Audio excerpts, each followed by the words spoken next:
Believers know that we always teach and preach better than we actually live. This is a non-negotiable. So character matters simply because if we're going to follow Jesus, we've got to increasingly look like Jesus. Hey everyone, welcome to Food Trucks in Babylon, a Western Seminary podcast.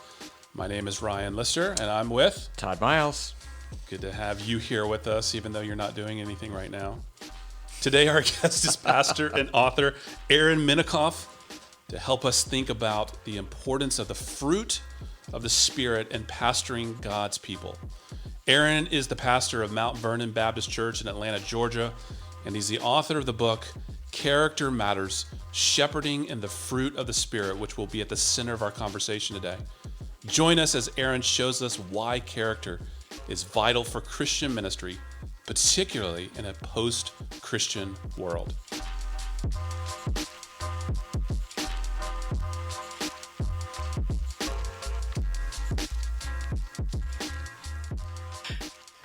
Aaron, it's so good to have you with us. Would you mind introducing yourself to our audience? Absolutely. My name is Aaron Menikoff. I was born in Hawaii. I hail from the great state of Oregon. Go Ducks, go Beavs. Yeah. So go Ducks. The fighting Ducks, not the mighty Ducks, Todd. Okay. Yes. And I have a story about that, by the way. But yeah. But I am very familiar with Corvallis, and I spent after college at the University of Oregon. I spent a number of years in D.C. For your Portland audience. I worked for Mark Hatfield. So the courthouse that was didn't do so well the past few months. That was the guy that I worked for. Named after back in the olden days when Oregon elected conservative people occasionally. Back in the olden days, yes. And Mark Hatfield was certainly a progressive Republican, but pro-life, anti-Vietnam War, fascinating figure, lovely man. Died a few years ago, and but I got to work for him in D.C. before eventually. So he was a member of, at the time, Capitol Hill Metropolitan Baptist Church with his wife Antoinette, and that's where I started going to church, and that's where I met Mark E. Dever, the new pastor. Okay. And so I went from working for Mark Hatfield to Mark Dever, and I say just with great respect and joy. There's two just wonderful Christian men that I've had the privilege of working for, and so that was in the late '90s before I headed off to Louisville, and then in 2008 made my way to the city too busy to hate, Atlanta, Georgia. Okay, yeah, and we met when you were at Southern Seminary, and I was grading your papers because I was a grad assistant for Bruce Ware. That's right. And in fact, I think you must have broken some policy, but you were promoting the Beavers in some of your comments on my papers. Yes. I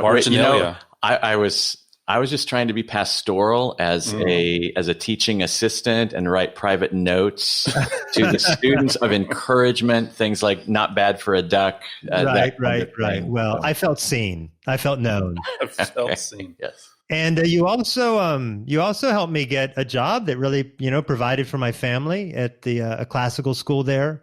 That was a real joy too. So I'm still waiting for that headhunter fee. Right. Well, keep waiting. Yeah, that's right. Yeah. Aaron, tell us about your ministry in Atlanta right now. What are you doing there? Yeah, I pastor Mount Vernon Baptist Church in just north of Atlanta, and this is a church that was founded in 1959.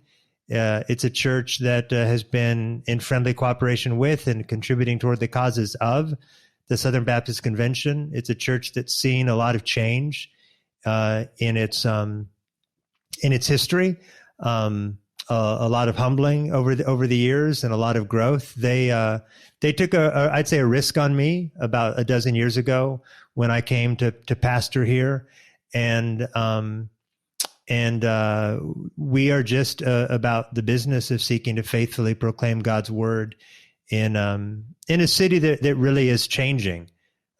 People's views of the world seem to be changing at a record pace, and our message isn't changing as a church, but our world is definitely changing. And so I knew that I really, I wanted to be in a place. I wanted to be in a city, and Atlanta is definitely that. And it's been quite a culture shock for me, certainly when I first got here, coming and living in the South. But I think that there's something to be said for being a pastor from a different culture, coming into a different culture. Perhaps I was able to say some things or do some things that would have been less well received by someone who grew up in the church or in the culture. Yeah. What were some of those cultural spots that you're talking about? Those shocks for you? Well, Atlanta is a city with numerous megachurches. I mean, they're just a dime a dozen. It's just such a church-going population, or at least a population that valued church membership.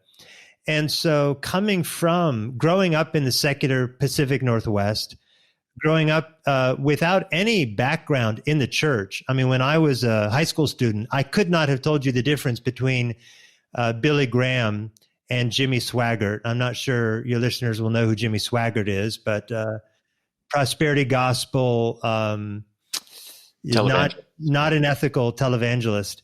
And so I think I was able to address nominal Christianity, recognizing that, in all honesty, I don't understand why would anyone proclaim Jesus and then not give his or her life 100% for Jesus.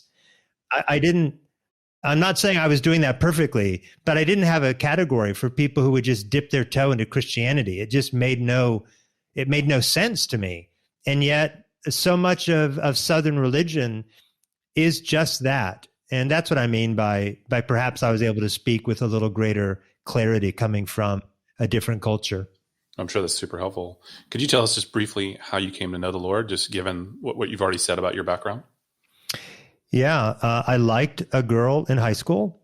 And the Lord's always working. Yep. And so one evening, as part of a class assignment, we went to see a play. The play was Cyrano de Bergerac. Somehow, in God's providence, we had these seats that enabled us to talk during the play. And I literally discovered that evening that she was a Christian. And I was shocked because she was the smartest girl in school, and everybody knew that. Everything I learned about Christianity, I learned from television. And I knew nothing about, R.C. Sproul. I knew nothing about church history. I didn't know about these brainiacs, who could really defend the faith. Yeah. And when she told me that she was a Christian, I was blown away. And then I asked her the question. I said, well, do you think I'm going to hell? And she said to me that night, Aaron, if this is what you believe, meaning, nothing, and if this is how you live your life, meaning for yourself and not for Christ, then yes, I think you're going to hell. And her boldness, I'd say God really used her boldness. I'm not saying I was converted in that moment, but all of a sudden I now had a category for someone who believed things that she couldn't prove and lived a very attractive life. And that was my senior year in high school. And a few months later, I believe I truly repented and believed. And I began going to a Foursquare church, both in Beaverton, Oregon, which was Ron Mell was the pastor there. He died of leukemia a number of years ago. Famously, actually. Yeah. Yeah. On his radio show, just chronicling. Yeah. His dying process, but it was profoundly effective and moving to so many people who listened during that time. Yeah, when he preached as a young man, as a boy, I would feel like he was preaching directly to me. I mean, there was a lot about that church that was, I'd look back and say was not very healthy, but I definitely heard the gospel there. Excellent. And I was grateful for that. That's great. Well, that you talk about that conversion experience a bit in your new book. Yeah. Character Matters, Shepherding in the Fruit of the Spirit. And that's kind of the book we want to dive in and talk to you more about today, as well as other things. Hopefully we'll have some fun here. But tell us just briefly how this book came about. Where is it coming from? What motivated you to write this book? Yeah, a dear brother that is still on staff with me, he was about to be nominated by the elder body at Mount Vernon to be an elder. And at the time, he worked for me as a pastoral assistant. And we have a yearly review. And one of the questions is something like, are there any ways that I can serve you better as your supervisor? And he was very candid. And he said, Aaron, he said it in writing, Aaron, I'm not sure that I can serve with you as an elder, because often in conversation with you, you can be harsh and therefore intimidating. And I know you can't help but chuckle, but in all honesty, I never would have said about myself that I was harsh. I had always compared myself, I suppose, to other people. And I thought, well, compared to them, I'm not harsh at all. And that led me, with the help of some friends at 9 Marks, to write an article on gentleness or meekness, where I reflected on the reality that both the value of being gentle, but also on this fact that you don't always know what you're struggling with. Yeah. Without some careful self-examination and a little help from your friends, you don't always know what you need to be working on. And that led me to, meditate on the other pieces of the fruit of the Spirit from Galatians 5. And eventually the articles seemed helpful enough to enough people that it turned into a book proposal, and ultimately the book. Excellent. So, speaking to the church in America, how urgent is character formation? How urgent is developing the fruit of the Spirit in the pastorate right now in 2021? Well, I'm loath to say it's more urgent than it's ever been. I've studied enough church history to argue against that. However, it is interesting how much attention, and I think rightfully so, that we're paying to the character of our leaders, whether you think back to the Me Too movement a few years ago and just the horrific, detrimental, satanic leadership of people in Hollywood or in the media. You think to politics, and all of our attention, most of our attention is on the public scandals. And yet Jesus says in Luke 6:40 that the disciple would become like his teacher. And I take Jesus at his word, that thousands upon thousands of congregations, which really are the world's only hope, thousands and thousands of congregations are going to some degree reflect the doctrine and the character of their pastors. And in that sense, even though the thesis is not very complicated at all, pastors are in desperate need of reclaiming this simple truth that they need to watch both their life and their doctrine and their life. And I suppose if there's any urgency, it's both the recognition that there are great temptations in the 21st century towards pride, towards self-promotion, that we need to be working against quite deliberately, because I think every generation does face new challenges. And then secondly, we're not in a culture that promotes self-examination or reflection. And in that sense, our generation is at a disadvantage if we've lost the discipline of quietly opening our Bibles, staring at it, meditating on it, And then after asking, what does it say about God? After asking the question, how does this help me understand my Savior and his gospel better? Finally asking the question, how do I need to change as a result of what I'm reading in the Word today? Mm-hmm. Well, I mean, and you touched on it a little bit just a second ago regarding how it's important for a pastor's character to be defined and developed and transformed mm-hmm. as it affects their congregation. This is a book, just sort of straightforward. It's a book for pastors. Mm-hmm. How is it also a book for congregations or Christians at large? There is, certainly it's for pastors because they are the target. Pastors and church leaders, missionaries, seminary professors have unusual influence. And so I think it's appropriate to remind them of that influence, to remind them of, like I said, Luke 6:40, James, warns those who would become teachers because they're going to be held to a greater accountability. But at the same time, Galatians 5, which is basically the text of the book, it is not for pastors, it's for Christians.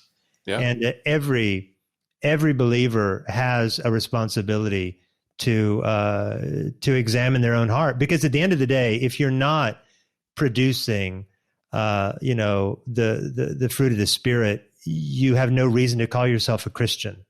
Yeah. You say that you say this is a book about sanctification. Mm-hmm. So what do you mean by that? So help us think through what does that mean? What does that look like? Mm-hmm. Well, of course, we know that justification is the act of God declaring us righteous. It's a definitive act. It's a one-time act. And that is a crucial message. And so I loved thinking about the Reformation, a few years ago, especially as we were celebrating the Reformation and the doctrines of sola fide. We know that if justification has taken place in our lives, inevitably we will change. And so I wanted to write a book that reflected pastorally for pastors on the intricate work of the Holy Spirit in our lives. And when I say intricate, I simply mean if the act of sanctification is growing in godliness, and if God is infinitely holy, our reflection upon our own holiness has so many different facets and so many different aspects. And the fruit of the Spirit is such a beautiful window into the character of God, which is on display in the lives of his children. And so at the end of the day, it's simply a book on sanctification. And I wanted to make that clear. And we must not think about our justification without paying due attention to our sanctification, because of course our sanctification is the evidence that we have been truly born again. Right. One of the things you say in the book, it's sort of building out of that sanctification idea, is that sanctification. And this was this is a little shocking, I think, probably most who will read it, but sanctification requires rest. Mm-hmm. Help us understand what you mean by that, because most people think, okay, justification has been taken care of for us. Sanctification is now what we do, but you're saying it requires rest, specifically rest in Christ. So what do you mean, and how do we do that?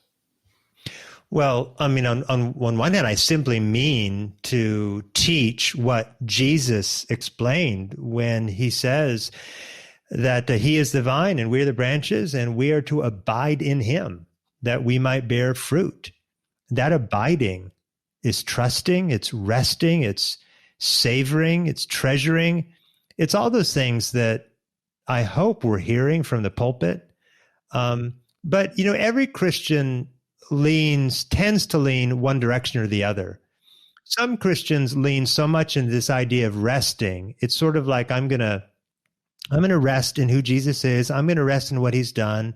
And I just know that he's going to do a great work. Other Christians, they lean into, I need to fight for my holiness. And they're probably going to avoid slowing down, recognizing, fundamentally, theologically, the Spirit does the work. And so depending on where you lean, you're probably going to need to have one aspect of our side of sanctification emphasized, the resting side or the fighting side. But both are crucial. That's good. Yeah. We had talked about this earlier about, you said, I'm not willing to say that it's more important, growth in character for the pastor than it's ever been. But I do remember a time, I'm not that old, I do remember a time where if you were a pastor, that was highly respected in cities and towns. Mm-hmm. Not so much anymore. Mm-hmm. Is there a sense in this post-Christian culture that we live in where pastoral integrity, growth in sanctification, is important just to establish some credibility that you didn't have to establish before? Yeah, that's a great question, Todd. And I do think it still depends. I mean, America is a big country. There's a lot of people. There are regional differences. I do pastor in the South, and where I do think pastors are still held in a kind of esteem that in conversations with friends who pastor in the Pacific Northwest or maybe New England, it's a little bit different. Of course, New England was once the Bible Belt of America, and that's no longer the case. Let me say two things about that. Just one, theologically, Peter tells us that the world is going to speak evil of us because of what we believe. Let them at least not speak evil of us because of how we live. At least can we do that? And Peter says that's a huge component of our Christian witness is how we live. But let me say something perhaps to key in on your point about this cultural moment. So I've been in ministry for about 25 years, and I'm no longer young, but sort of part of that young restless reform movement. When I was younger, a couple of decades ago, when I thought about people who fell out of ministry, the people that came to my mind were the Jimmy Swaggarts. In other words, folks whose theology was already suspect. Mm-hmm. And back then, it was pretty easy for me to say, that's what happens when your theology is crooked. That's what happens. You're not going to be sanctified. I don't know that I was never writing that. I don't know how consciously I was thinking about it. But I would say that as I've been in ministry longer, I have seen men who dotted all their theological I's and crossed all of their theological T's accurately. Mm. And yet I saw them one by one falling out of ministry. And I think that was a bit of a wake-up call for me. I think somewhere, even though I knew Paul told Timothy, watch your life and your doctrine, in the back of my mind, I thought really good doctrine is really protective.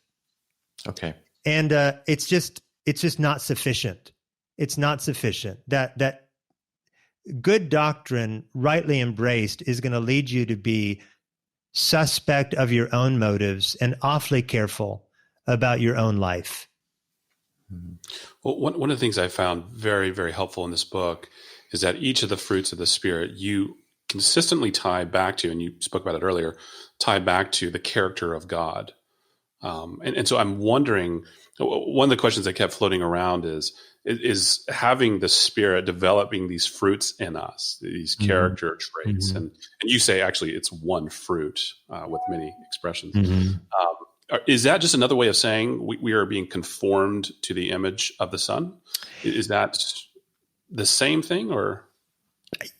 Ryan, I believe it is the same thing. Okay, I believe the Father and the Son and the Spirit are marvelously at work in our lives. And by the power of the Spirit, we are presently being transformed from one degree of glory to another.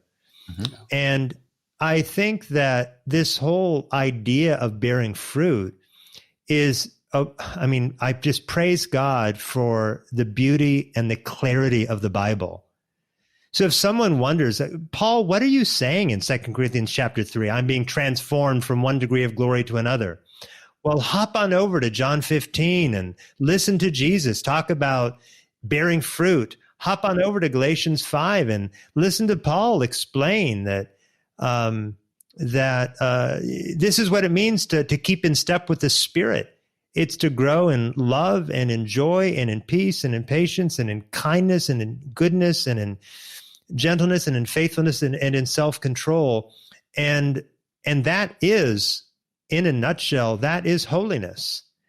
And I certainly, even as I talk about it, I always want to be so careful because, Christians, we're all so tempted to lean in one direction or the other. And I don't know if I say it in the book, but I think if we went back to the 4th century, people would have said really great things about the character of Arius, the pastor of Alexandria.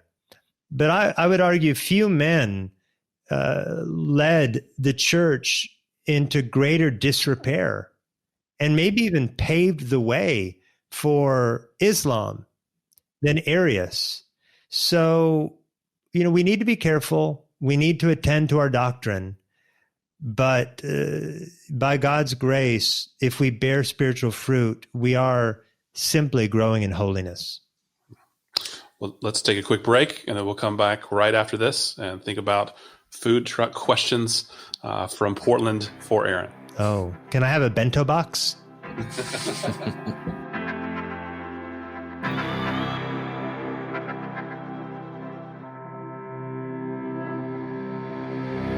Hey, my name's Justin, and I'm in the Master of Divinity program through Western Seminary's Global Campus. One of the things I've loved about studying at the Global Campus is the online live class format. In an online live class, I have the flexibility to study from anywhere, but also a chance to interact in real time with my professors and the other students in the class once a week. To learn more about Western, visit westernseminary.edu. Now, back to the show.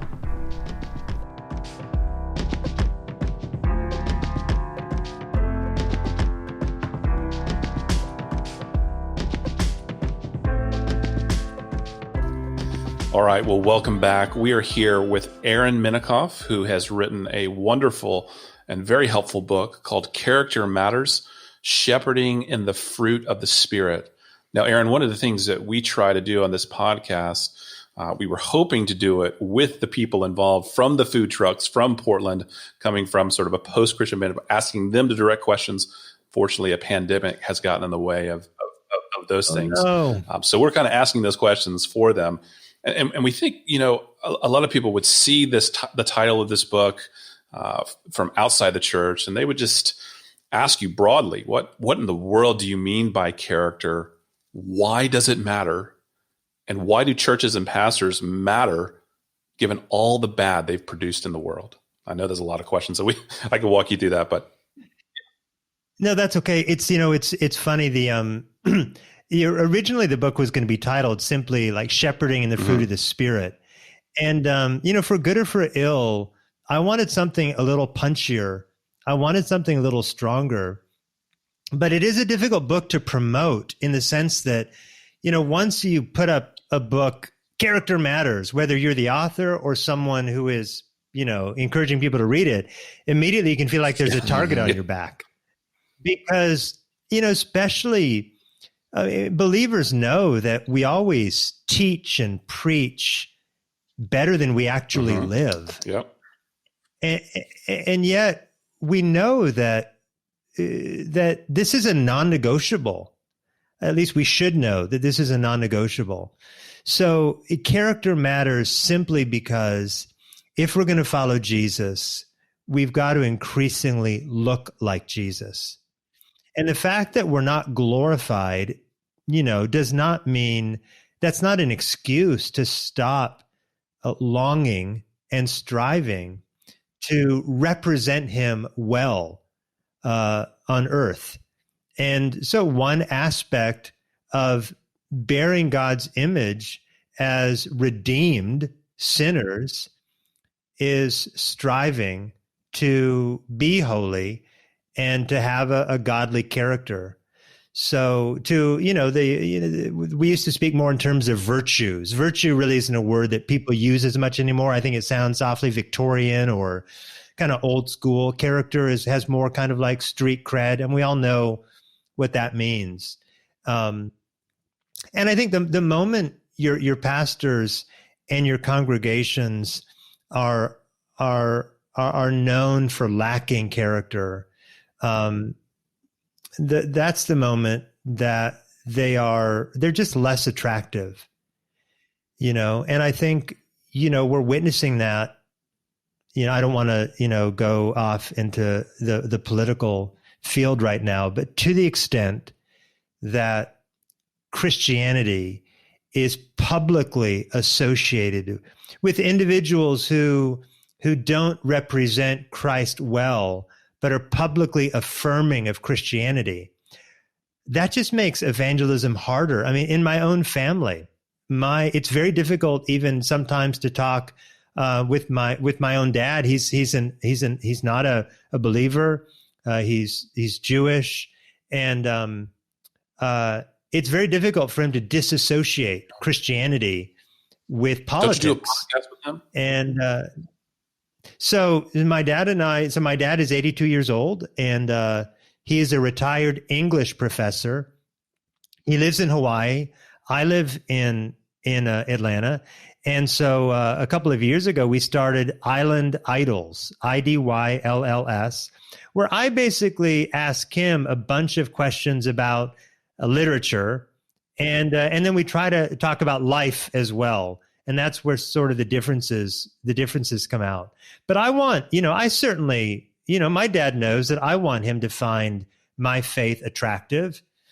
And part of the attractiveness of Christianity is its ability to explain the world in which we live. I think that's a really attractive feature of Christianity. I think it is the best. I think its explanatory power is compelling. But I think it's also compelling to see the lives of genuine Christians. And so, yeah, this book, Character Matters, is pushing in that second direction.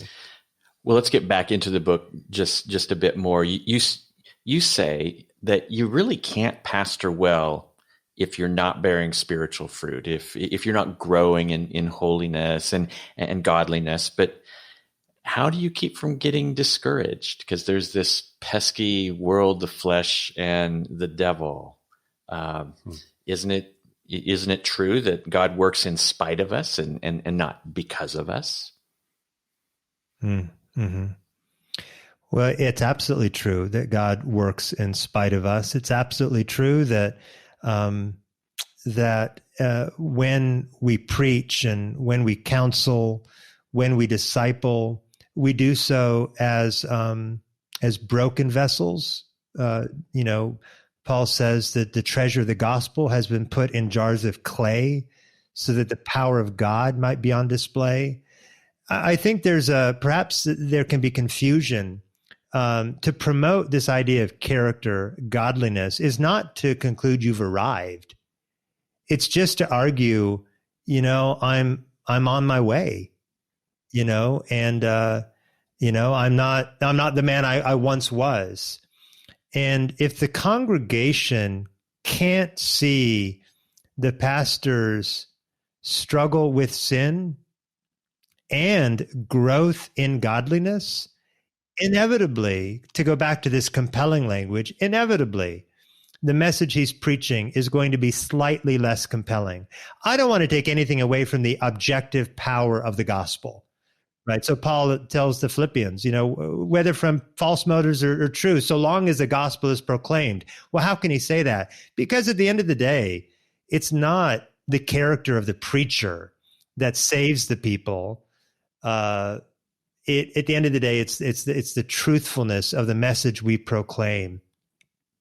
And yet, to neglect your life is to defame the gospel. And that's why this topic is so important. Why do you think it's so easy to overlook character? For pastors, I mean, it could be that you're going a million miles a second or thinking externally consistently. What's the reason or reasons for overlooking that emphasis on character? Okay, well, taking off the table for a moment the noetic effects of the fall and the reality that our minds just don't work the way they ought to work. And so inevitably we're going to miss things. I want to say that as a man who is getting older, if you asked me 20 years ago the particular sins I struggle with, I wouldn't skip a beat. I would say pride, I would say lust, and I would say laziness. And I'm thinking of a young Christian in my 20s.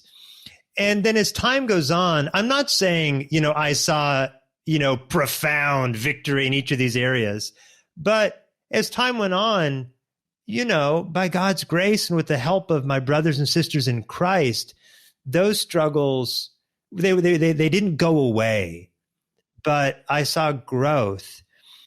But getting back to my friend challenging me about harshness, I know in my own life, somewhere along the way, I wasn't paying careful attention to other areas of my life that needed attention. And so I must have read Galatians 5, but I wasn't necessarily asking myself the question, and guys, perhaps I'm just confessing my own weakness, but I read about gentleness, but I didn't stop and say, hey, how am I doing in this area? And that's my answer to your question. Sometimes if you've got yourself pigeonholed, if you think you know yourself really well, you might begin taking it easy on yourself, or simply focusing on a few problem areas to the neglect of others. And Galatians 5:22, it's not an exhaustive list. There's no mention, for example, of compassion, in that passage. And yet compassion is another piece of the fruit of the Spirit that we're to have. Mercy isn't mentioned there. The Bible is so amazing. And there's so many opportunities to explore your heart. And that's, I think, what every Christian is to do. I mean, and I think that's really, really helpful. Oftentimes, personally, I find myself that the sin that, is demonstrating the most light, that you miss everything else because you're focused on that one issue. Mm-hmm. And then, by God's grace, that light goes down, and then you begin to see the other problems. Help us understand how we can avoid despairing in that. Where's the hope? Where does that come from in the midst of, evaluating our hearts from a biblical perspective? Mm-hmm. Mm-hmm. Well, speaking about pastoral ministry, I know this applies to every Christian, but somewhere in the book, I say that my favorite part of the week is basically Friday at 5:00, and not because the workday is done, but because that's the moment when I hope I'm putting the finishing touches on Sunday morning sermon. And that's the moment where I am most poignantly reflecting inevitably on the doctrine of justification by faith alone. Even though that sermon will have addressed issues of sanctification, I hope right and left, that's really, oddly enough, it's not where I end. I end thinking about what Christ accomplished at Calvary. It's very difficult to lose hope when you recognize that, Jesus paid it all. And that is a deeply encouraging truth. And there is no other well to draw upon that truth than the well of Christianity. And that's why that's why it's not that, I don't have days where I wish I pray I'd have more joy, or, certainly we're all going to battle discouragement at times, but, by God's grace, the cross is the heartbeat of my life. That's good.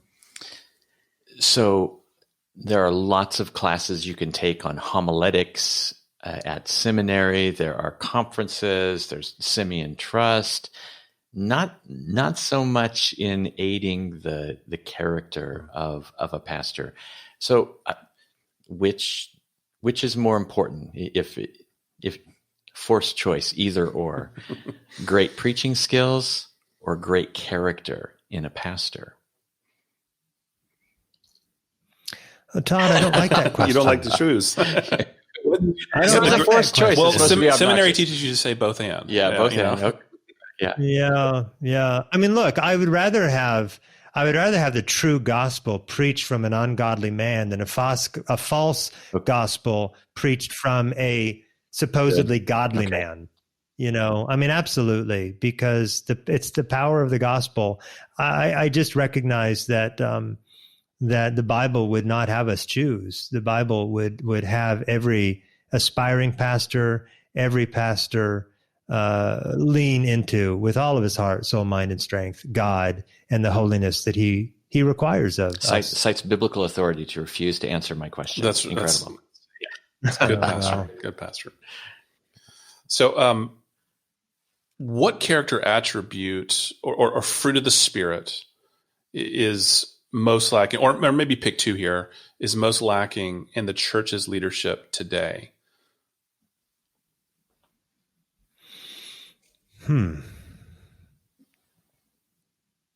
All right.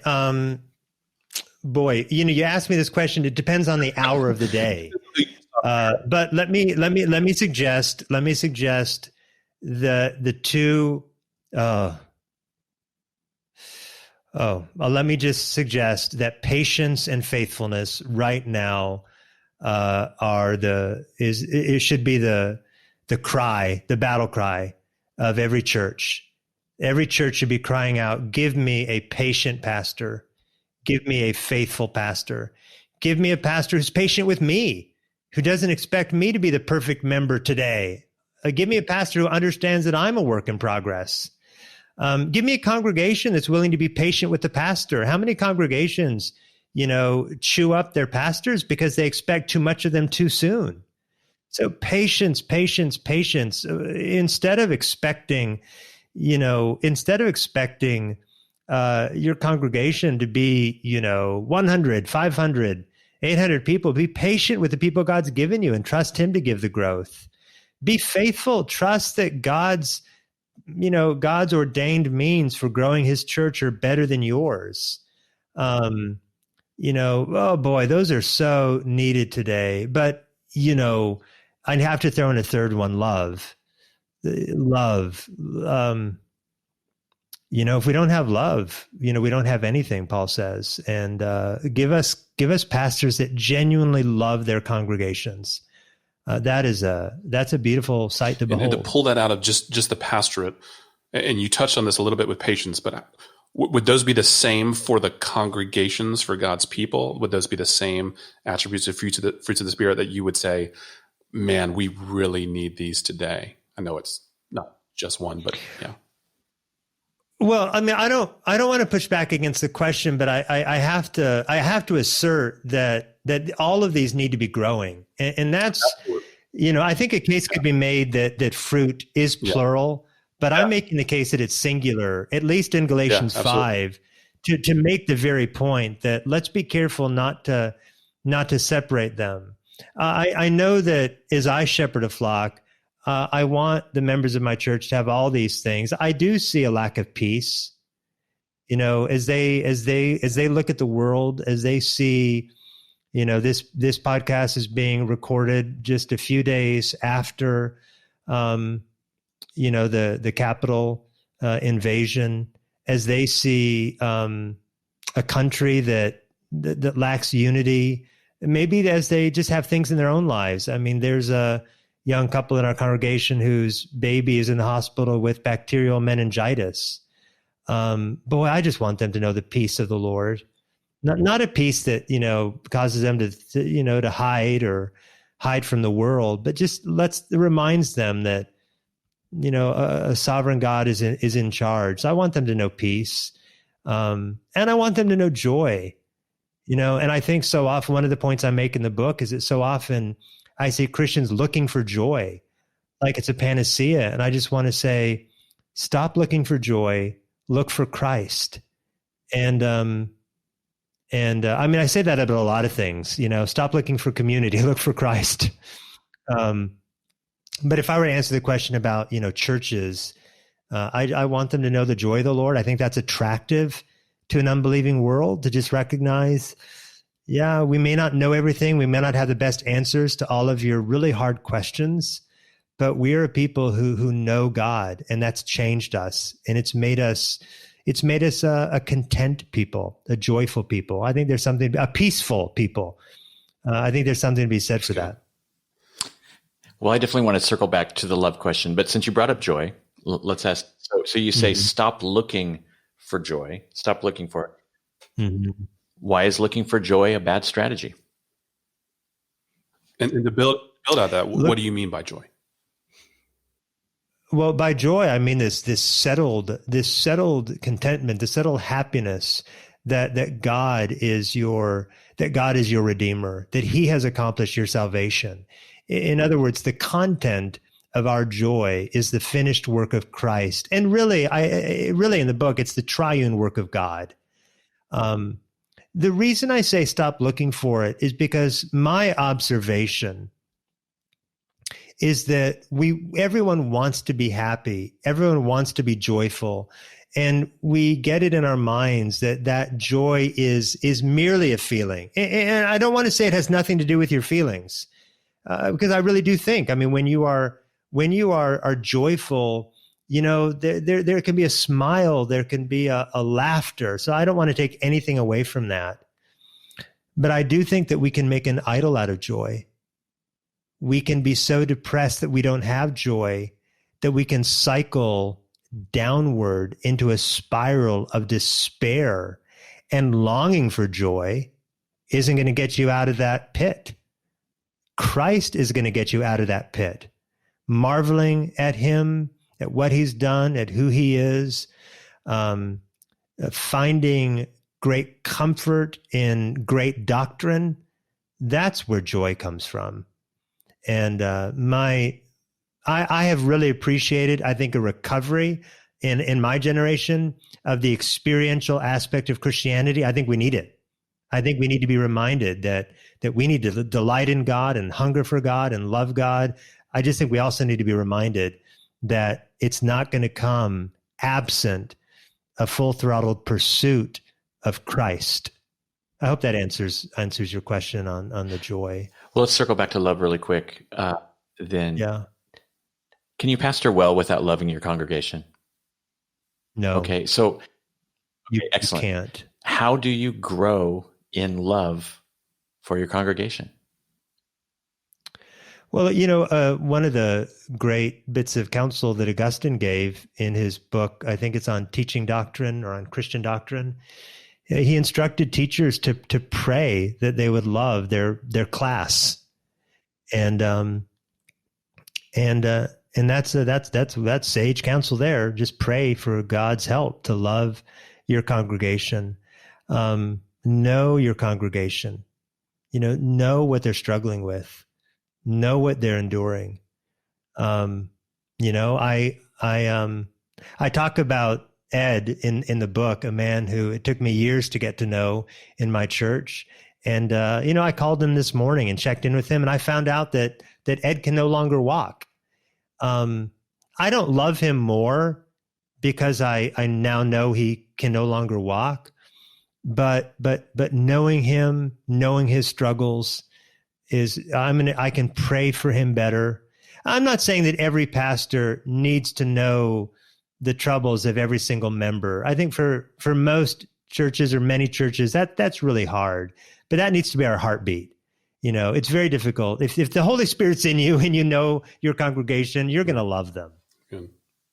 You say in the book, true peace is reconciliation with God. And so that has sort of an objective punch to it. How do you connect the objective and the subjective? Now, you were talking about that out of joy and making that connection. How do you do that? Yeah, it is certainly very similar to that idea of joy. I think there's overlap. I think love, in a sense, is the first, virtue that's mentioned for a reason. Sort of, it seems to be the gateway.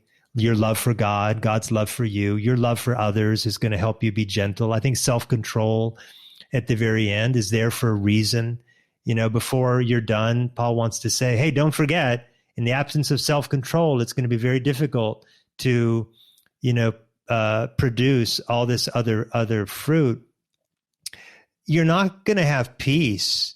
You're not going to have genuine peace when your world is falling apart, unless you know that that your biggest problem is behind you.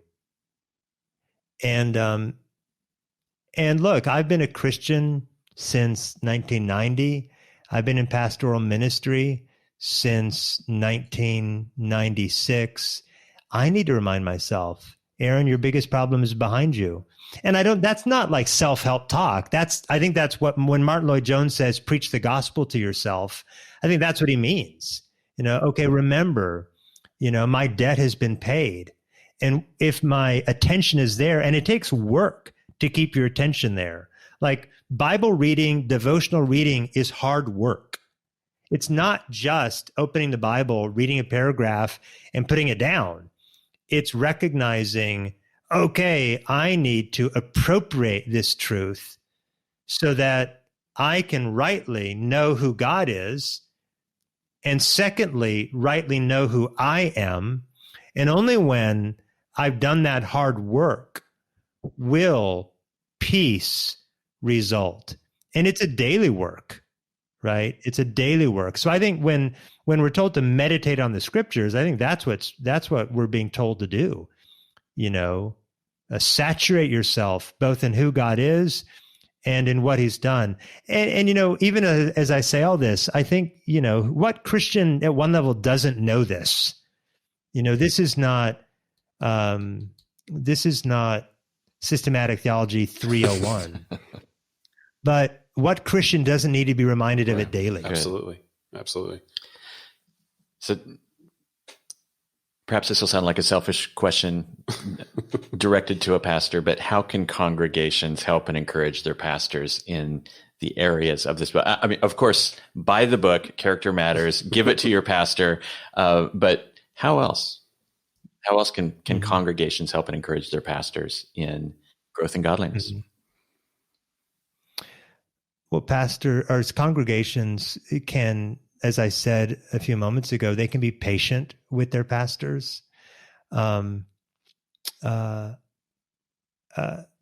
was talking to a young pastor. He texted me, and he was welcoming a person into his church, into the membership process, and the person was commending the ministry, but then said to the pastor, well, the service is okay, but I know you're young and it will get better.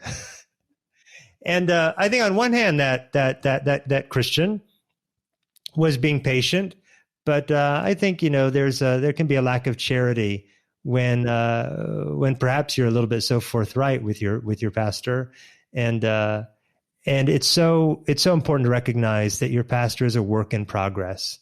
I think speaking the truth to your pastor, I mean, pastors do need to be thick-skinned, but I think congregations, members of the church should have the ability to, dare I say, criticize their pastor, but share their concerns with their pastor. And if they do that with a flood of encouragement, that's just a beautiful thing,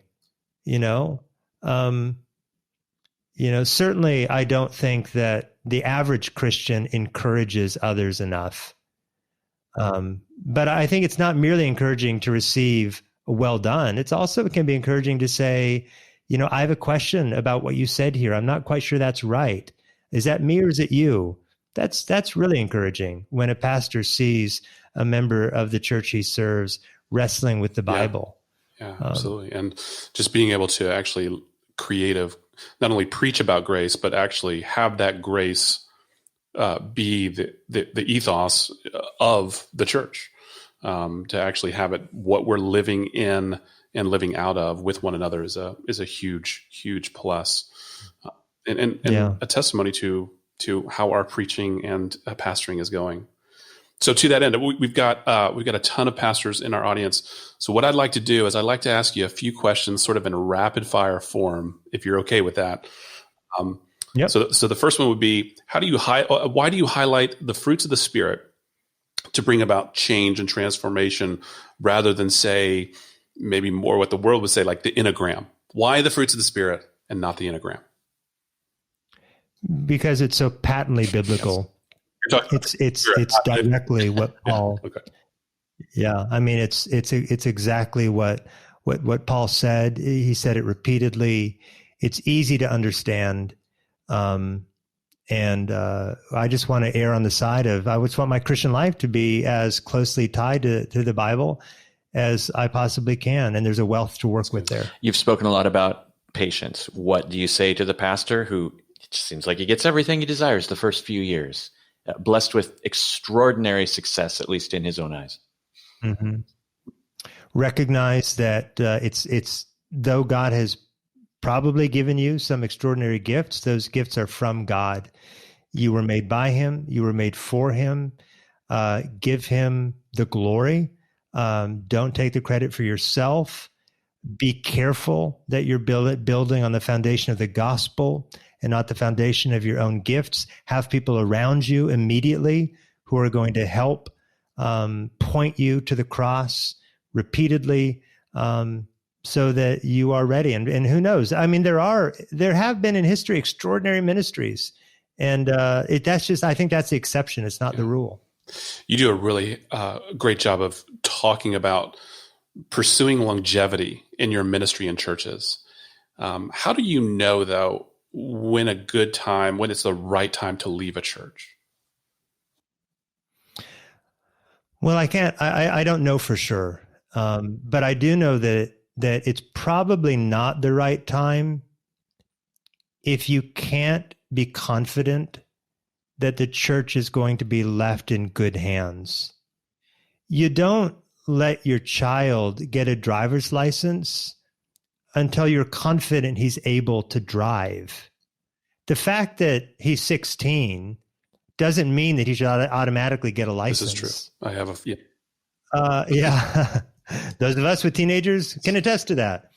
Likewise, every congregation needs to know what to look for in a pastor, needs to be at a place where they're ready to call and bring on the right man. And so I think that's the key. Opposite question to the one I asked earlier. What do pastors do if they don't want their character formed? They're like burnout. They're just working on fumes. That's a really hard question. As I wrote the book, I knew that a lot of pastors would maybe get to the end of it and be really discouraged. Even though, I try to point people to the gospel again and again and again. If there's very little fruit in your ministry, if you're tired, I can't guarantee that you should be in ministry. I don't know, but I do know that God would have you be in a context where there are godly men and women who are able to speak into your life and say, you really should be a pastor. You just need a sabbatical. Or, you're just doing too much. We don't want you to do this much. Or, Pastor, can I ask you some hard questions? And are you spending time in the Word? So those are really nitty-gritty questions that the pastor who's feeling that needs to address with people close to him. And the real problem is, what if there's no one really close to him? And so I would just say, brother pastors, find someone you trust, preferably within your own church to speak into your life that way. We need to be discipled too. Yeah, the great thing about the importance of the fruit of the Spirit for ministry is that the fruit of the Spirit are important just for everyday Christian living, whether or not you're a vocational pastor. Yeah. Yeah, absolutely. Well, we want to end our time here with just sort of focusing on two questions. The first is, what would you change anything about this book post-COVID, post our political climate, our current cultural moment? Would there be anything that you would change? I would add a study guide. That's right. That's a really, no one has asked me that question. It is certainly not a perfect book, but I genuinely said what I wanted to say. And you ask about this particular cultural climate. I have been loath. There have been moments when I've wanted to like tweet the cover of my book, but what good is that? That's just, I think this is a helpful book for every single pastor to read. And I'm not apologetic about believing that. I don't think it's a book to correct non-Christians with. By all means, try it, but my heart's for the church. By God's grace, I said what I wanted to say, or at least what I knew to say. I think it was exceptionally helpful, even as I was thinking through it through the lens of pastoring through the pandemic, through the political landscape that we're in. And so one last question here, and hopefully it's a summarizing question. That is, how do we define pastoral success?